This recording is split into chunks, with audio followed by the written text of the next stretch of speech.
Vamos a desarrollar uno de los casos más emblemáticos de la República del Paraguay, uno de los casos más terribles, el asesinato de 3 niños coreanos que perdieron la vida junto a su niñera.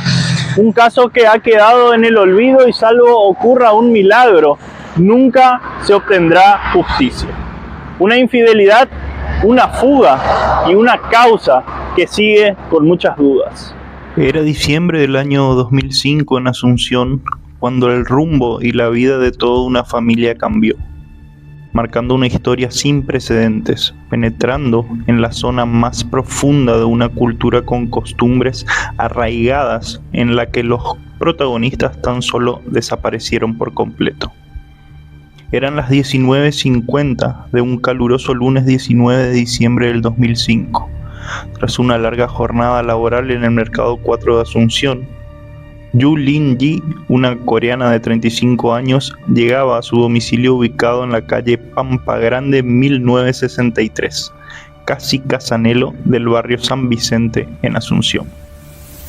Luego de llamar varias veces a la puerta sin obtener respuesta pese a la insistencia, recurrió a los vecinos del lugar quienes le ayudaron a forzarla y abrirla, logrando ingresar y ver la escena más impactante de su vida. Sus 3 hijos y la niñera estaban muertos en su casa. El asesino ingresó al hogar y apuñaló a la niñera Antonia Pessoa Bauer 9 veces en el pecho, 6 en el abdomen, otras 2 en la espalda y además tenía 10 heridas cortantes en ambos brazos, lo que denotó la gran resistencia que opuso para evitar ser asesinada cruelmente. Después de eso, el sindicado ingresó a una habitación donde descansaba en su cuna Jae-Jung Nicolás, de 3 años. Lo tomó por el cuello con un brazo y con el otro ejerció presión hasta estrangularlo y desnucarlo, dejándolo reposar en el mismo lugar ya sin signos vitales. Cerca de las 16 horas llegaron los hermanos de 12 y 10 años de edad de la escuela. Vieron a su hermanito pequeño y pensaron que dormía. El más grande, Sun Jun Ruben, fue a tomar una ducha por el intenso calor, mientras que el más pequeño, Jin Jung Eduardo, quedó en la pieza. El asesino fue primero por Sun Jun Ruben Lee. Lo amordazó con una ropa interior masculina y le propinó 28 puñaladas mortales entre la espalda y el tórax. Se constató que la ropa interior tenía comida, por lo que se presume que regurgitó y murió de un shock hipovolémico. Posterior a ello, fue por Eduardo Lee, de 10 años, quien tenía 9 puñaladas en total, 2 en el brazo, 1 en el hombro y 6 en el tórax. También la causa de su muerte fue por un shock hipovolémico a causa de las profundas heridas causadas con un cuchillo de cortar carne doméstico. Los investigadores llegaron al lugar y se encontraron con la terrible escena, donde desde un principio vieron la hazaña con la cual se perpetró el hecho y detalles que marcaron un rumbo en la investigación.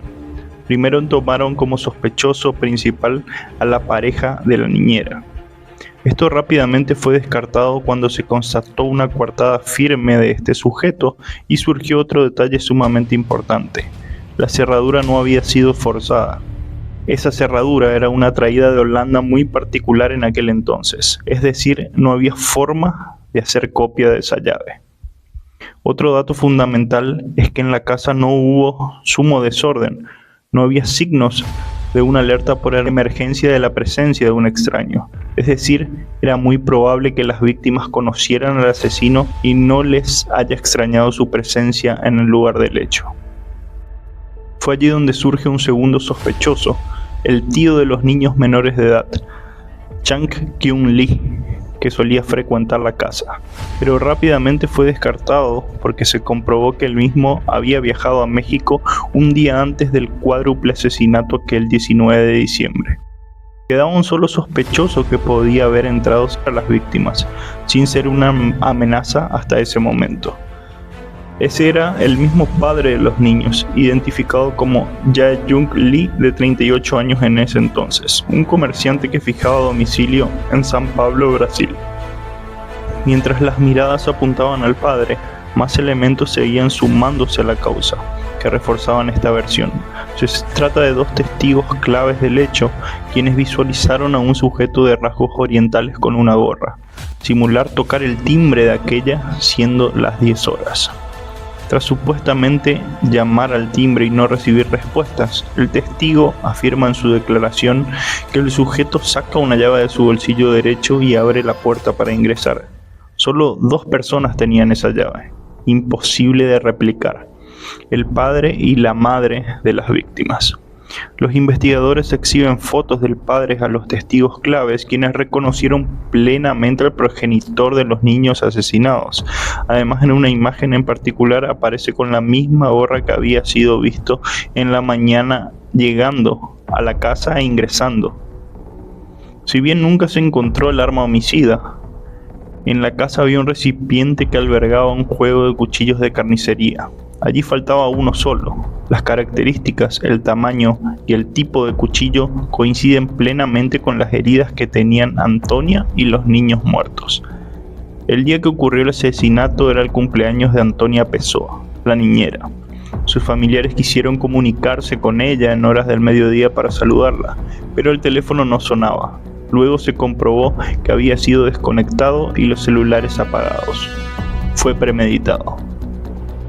A pesar de la catarata de evidencias que había contra Jae-Young Lee, el fiscal de la causa, Rubén González, sospechosamente nunca le interesó ordenar la detención del mismo.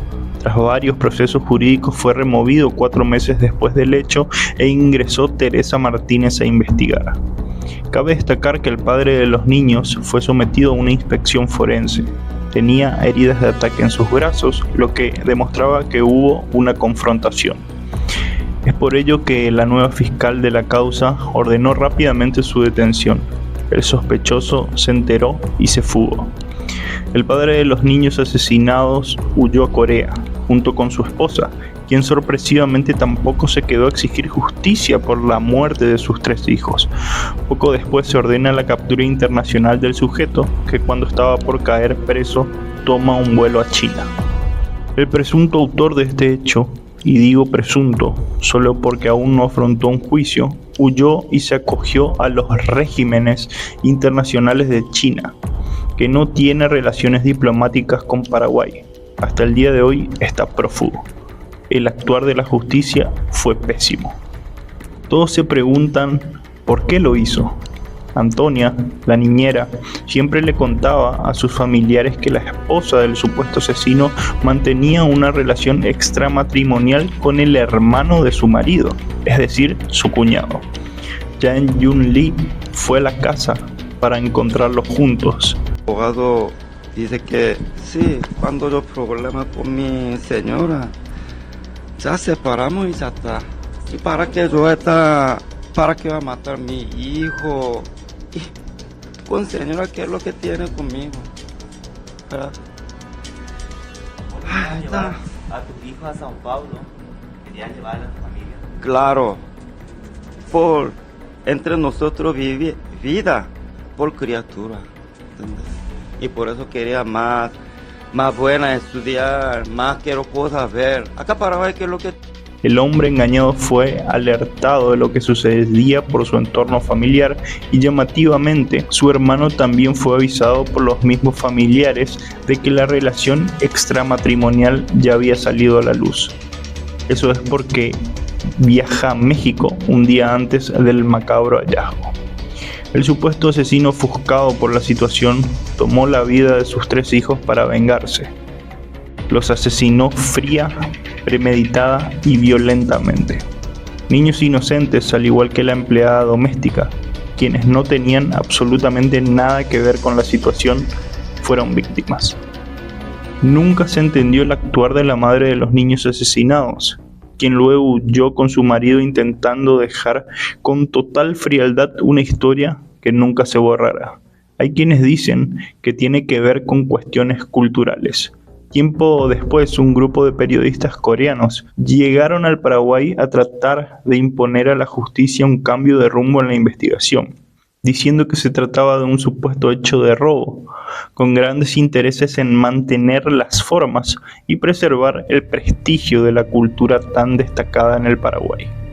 El principal sospechoso de cometer el hecho aún sigue prófugo, luego de casi 18 años. Su pareja y madre de los niños, que se sospecha aún sigue con él en algún lugar de China, una familia paraguaya que clama justicia por una doméstica asesinada. Triste historia aún sin final. El principal sospechoso de haber cometido estos terribles asesinatos a casi 18 años del crimen aún sigue prófugo. Se presume que su pareja se encuentra con él en algún lugar de China. Una familia paraguaya todavía clama por justicia.